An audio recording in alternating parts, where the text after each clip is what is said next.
Ukraine के Bucha शहर से आई इन तस्वीरों को लेकर अब एक नई जंग छिड़ गई है।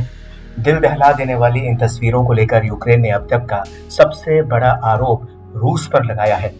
यूक्रेन के राष्ट्रपति जेलेंस्की ने रूसी राष्ट्रपति पुतिन पर बूचा में नरसंहार कराने का आरोप लगाया है, तो वहीं अमेरिकी राष्ट्रपति जो बाइडेन ने कहा है कि पुतिन के खिलाफ वॉर क्रिमिनल का केस चलाना चाहिए। दरअसल यूक्रेनी सेना यह दावा कर रही है कि बूचा में रूस की सेना ने आम नागरिकों की हत्या की है। आम नागरिकों के हाथ पैर बांधकर गोली मारी गई है। साथ ही यह आरोप लगाया कि 300 लोगों के शव मिले हैं। ये तस्वीरें, ये आरोप युद्ध अपराध की श्रेणी में आती हैं, लेकिन रूस ने इसे महज एक साजिश करार दिया है।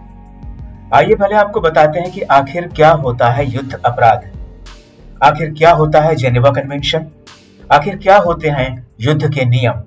जंग के अपने उसूल होते हैं, उन्हीं नियमों के तहत जंग लड़ी जाती है। अगर वो नियम तोड़े गए तो फिर उसे युद्ध अपराध कहा जाता है। दरअसल युद्ध में बर्बरता की जब सारी हदें पार हुई और मानवता कराह उठी, तब भविष्य में ऐसा कोई दूसरा क्रंदन ना हो, उसके लिए युद्ध नियमावली बनी, जिस पर अमल करने की दुनिया ने एक साथ कसम खाई। दूसरे विश्व युद्ध के दौरान दुनिया में 5 करोड़ से ज्यादा मौतें हुई थी। युद्ध के इतिहास का सबसे काला अध्याय था परमाणु बम का अमेरिका द्वारा इस्तेमाल करना। जापान के 2 शहर नागासाकी और हिरोशिमा परमाणु बम में झुलसकर खाक हो गए। मानवता की चीत्कार से दुनिया सहम उठी। परमाणु हमला करने के बावजूद अमेरिका ने उस युद्ध में कोई नियम नहीं तोड़ा था, क्योंकि तब तक युद्ध में नियम कुछ थे ही नहीं। इसके बाद जब दुनिया को लगा कि अगर ऐसे ही युद्ध होते रहे तो फिर दुनिया में बचेगा कौन, इसके बाद 1949 में स्विट्जरलैंड के जेनेवा में सभी देश जुटे। उसे जेनेवा कन्वेंशन का नाम दिया गया।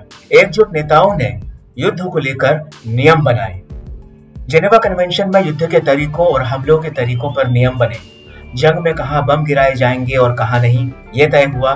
जंग में किससे मारा जाएगा और किसे नहीं, वो भी तय हुआ। जेनेवा कन्वेंशन के दौरान युद्ध को लेकर बनाए गए लॉ ऑफ वॉर में 161 नियम है। दुनिया के 196 देशों ने युद्ध के कानून को मान्यता दी है। सभी देश युद्ध के नियमों को मानने के लिए बाध्य हैं। लॉ ऑफ वॉर के नियमों में साफ ताकीद किया गया है कि युद्ध में आम नागरिकों पर हमला नहीं किया जा सकता। रिहायशी इलाकों, इमारतों, स्कूल, कॉलेज, अस्पताल और घरों को निशाना नहीं बनाया जा सकता। आम नागरिकों के अलावा मेडिकल वर्कर्स और पत्रकारों को निशाना नहीं बना सकते।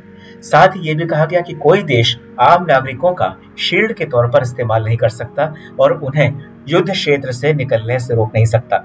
इतना ही नहीं, ये भी नियम बनाया गया कि युद्ध के दौरान ऐतिहासिक, धार्मिक और सांस्कृतिक धरोहर को भी नेस्तनाबूद नहीं किया जा सकेगा।